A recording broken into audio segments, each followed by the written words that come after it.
Okay, so this time we'll focus on the discussions about preparing a system security plan.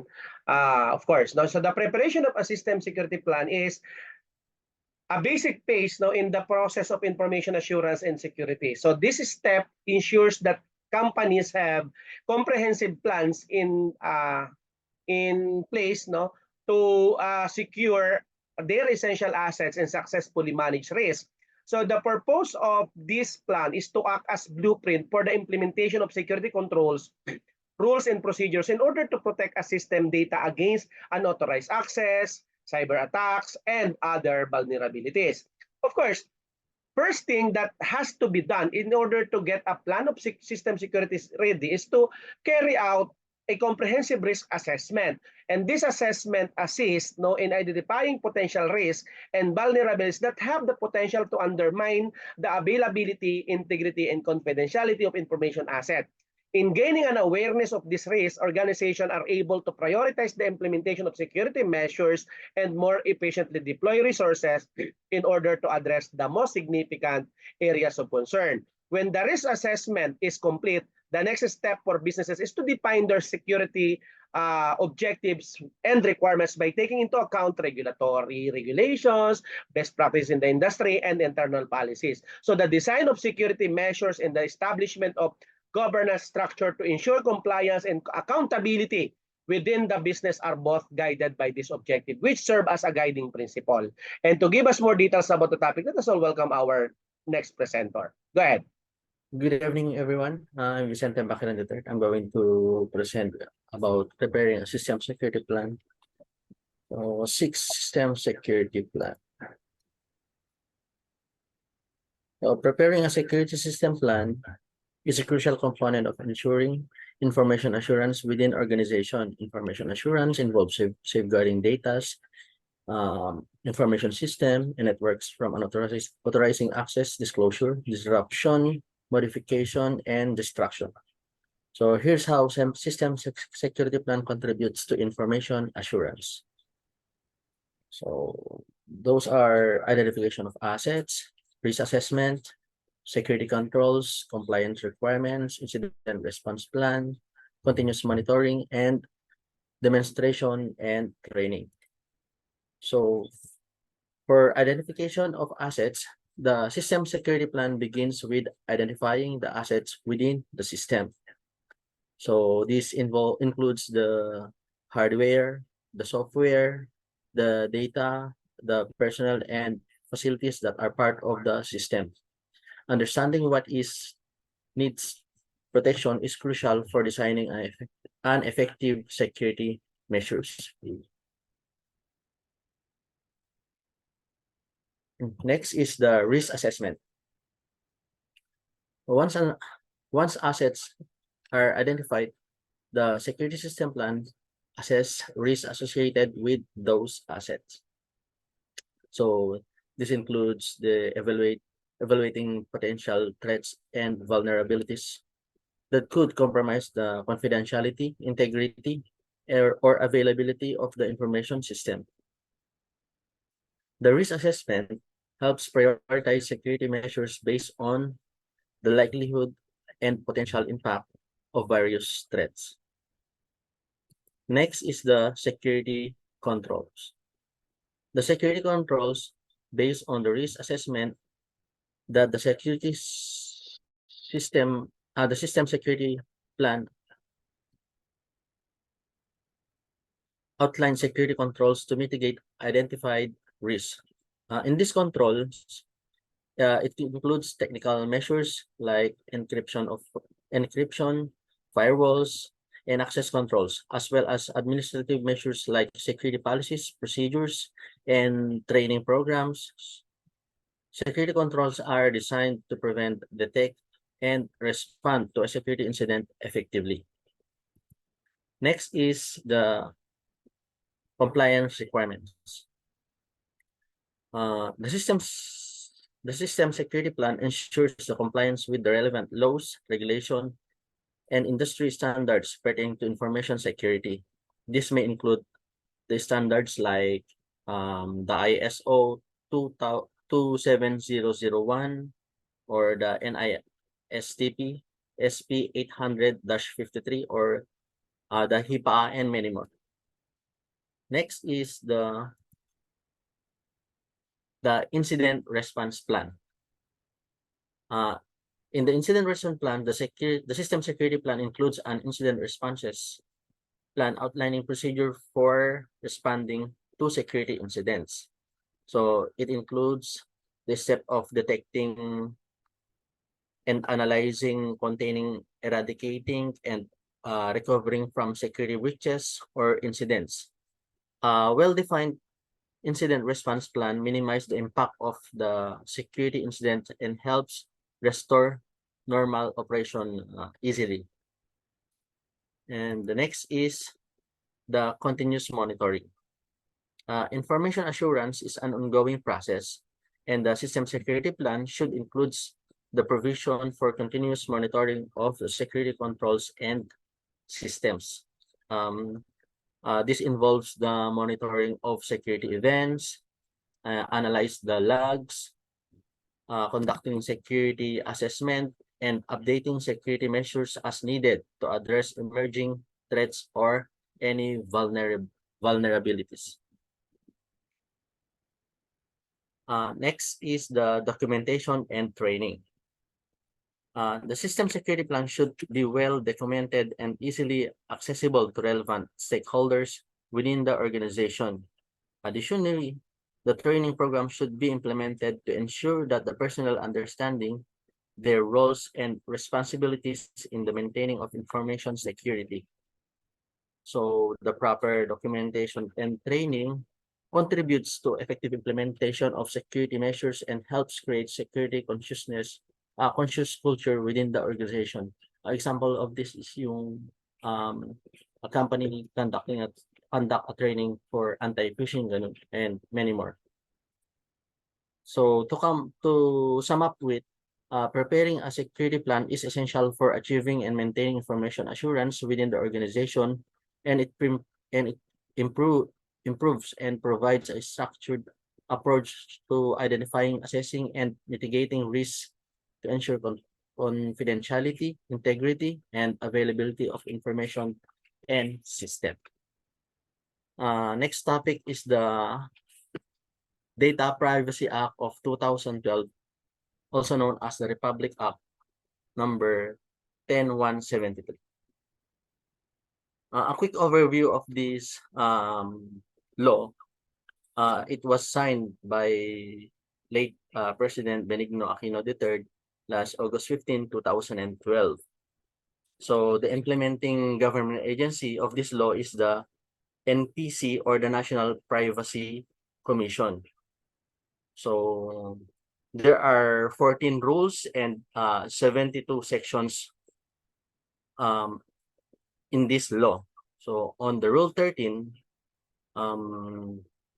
it includes the offenses and appropriate penalties for violators with the amount of 100,000 to 5 million and an imprisonment of 6 months to 6 years, depending on what section of the implementing rule is being violated. So the Data Privacy Act of 2012, or officially known as Republic Act of 10173, is landmark legislation of the Philippines that aims to protect the fundamental right of individuals to privacy while ensuring the free flow of information for innovation and growth. So here are the key provision and significance.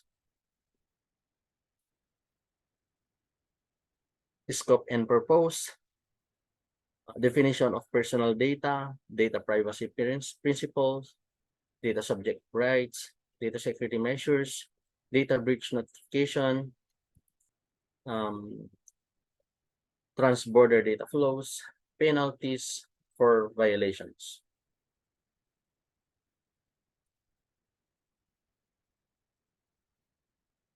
The scope and purpose, the law applies to both government and private sectors entities that handle personal data. Its primary purpose is to ensure the personal information in information and communication system in the government and private sector are protected against misuse, unauthorized access, and disclosure. Next is Ang pangit na nga lang eh. Next is the definition of personal data. The Act defines personal data broadly, encompassing any information from which the identity of individual is apparent or can be reasonably and directed ascertained. This includes the sensitive and personal information such as financial and health data. Next is the data privacy principle. The Act establishes principles that govern the processing of personal data, including transparency, legitimate purpose, and personality.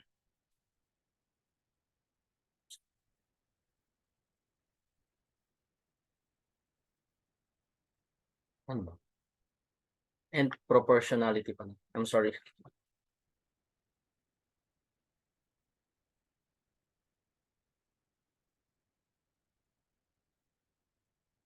So it requires data collectors and processors to inform individuals about the purpose of data collection and obtain consent before processing information.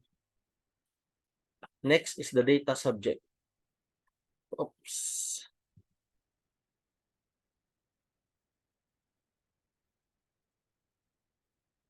The data subject. Individuals are granted various rights under the Act, including the right to be informed, right to access, right to object, right to rectification, right to ensure or blocking, and right to damages. These rights empowering individuals to control their personal information and hold data controllers accountable for any misuse. Next is the data security measures. The law mandates data controllers to implement appropriate organizational, physical, and technical security measures to protect personal data against unauthorized access, disclosure, alteration, and destruction. In this part, it includes adoption of encryption, access controls, and regular security audits. Next is the data breach notification. In the event of data breach involving personal data, the data controllers are required to promptly notify affected individuals and the National Privacy Commission to mitigate harm and take necessary remedial action. Or for example, ang magandang halimbawa nito yung sa Facebook. Di ba pag may mga may someone trying to access your Facebook account. So kung meron kang security, meron tayong tinatawag na dual security ba yun? Tapos ayun, magno-notify sa'yo na someone is trying to access your account. Then the quick action you may do is to change your password. Next is the transborder data laws. The transborder data flows, the Act regulates the transfer of personal data outside the Philippines, ensuring that such transfer comply with the data privacy principles and that the recipient country provides adequate protection for the personal data. Penalties for violations. The non-compliance with the Data Privacy Act may result in penalties, including fines, imprisonment, for individuals and organizations found guilty and unauthorized processing, disclosure, or access to personal data. The Data Privacy Act of 2012 is significant for several reasons. So the protecting individual rights by establishing comprehensive data privacy principles and rights, the Act empowers individuals to exercise control over their personal information, enhancing their privacy and autonomy, fostering trust and innovation, Clear regulation on data privacy instills trust among consumers, encouraging the responsible use of data by businesses and government agencies. This in turn promotes innovation and growth in the digital economy.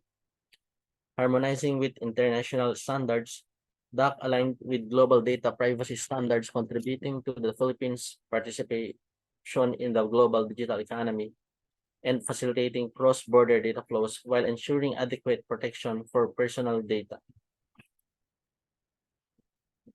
Overall, the Data Privacy Act of 2012 represents a crucial step towards safeguarding privacy rights in the digital age, promoting responsible data management practices, and fostering trust and confidence in the use of personal information. Thank you.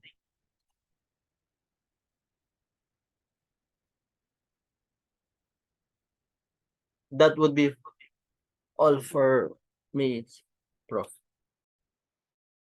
Okay, so I thought that you may separate the first topic to the second because the second topic will be the second cycle of your president. Okay, by the okay. So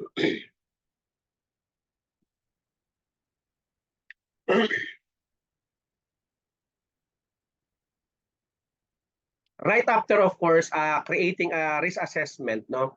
The next step for business is to identify and put into place adequate security controls in order to successfully mitigate the risks that have been identified. So access control rules, no, security awareness training, and incident response procedures are example of administrative controls that may be included in this control. So technical protections such as firewall, no, encryptions, what else?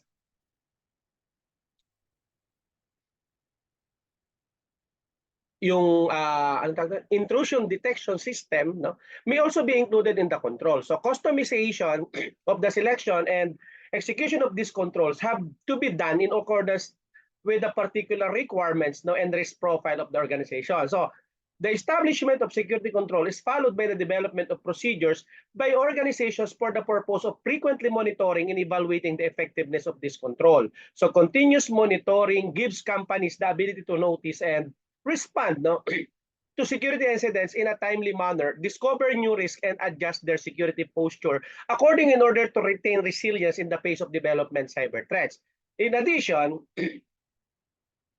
security or organization create incident response, no, plans in order to specify the procedures that should be followed in the event of security breach, sometimes data breach, or any other type of security incident. These plans now outline roles and duties now, as well as procedures for escalation and communication protocols in order to guarantee a coordinated and efficient reaction of these security incidents, thereby reducing the impact of on operations and mitigating the possible harm. So the human element of system security is also addressed by organizations through the implementation of security awareness training programs for their staff members. No, personnel are educated through these programs on the most effective security measures, the most common risks, as well as the rules and duties in protection of sensitive information. Through the cultivation of a culture of security awareness and the raising awareness, the companies have the ability to lessen the risk of human error and threats from within the organization. So the establishment of procedures for routine review and updates is another essential component of the process of developing plan for the security of the system. Because of the rapid advancement of technology and the emergence of new dangers, businesses need to modify their security protocols in order to keep one step ahead of a potential dangers. So the security plan should be reviewed and updated on a regular basis to ensure that it continues to be effective in mitigating a variety of threats and vulnerabilities that are always emerging. So, in a nutshell, the preparation of system security plan is an approach to information assurance security that it is both proactive and strategic. This allows organizations to strengthen their security posture and protect their critical assets against a wide variety of threats and vulnerabilities. This is accomplished by conducting risk assessments. Just